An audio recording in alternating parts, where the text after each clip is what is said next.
Hello everybody, thanks and welcome to the bush. Guys, you know, the bushveld are bloody beautiful. Can you see that? Sometimes so pretty, it even bring a lump by your eye and a tear by your throat.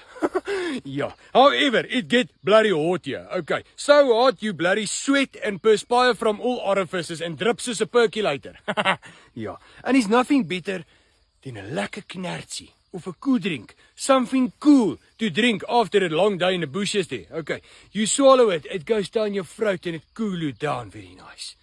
Sjoe, na so 'n lang dag in die bosveld wat dit so bloody warm is daar niks lekkerder as 'n glasie Chardonnay nie. Yskoud, net om hierdie lyfie af te koel. Dit was so bloody warm gewees, my mascara en make-up het klaar sy gat gesien. How's it, guys? The day in the bush was absolutely amazing. However, my tongue is so dry I can lick the paint off the walls. There's time for a glass of gin.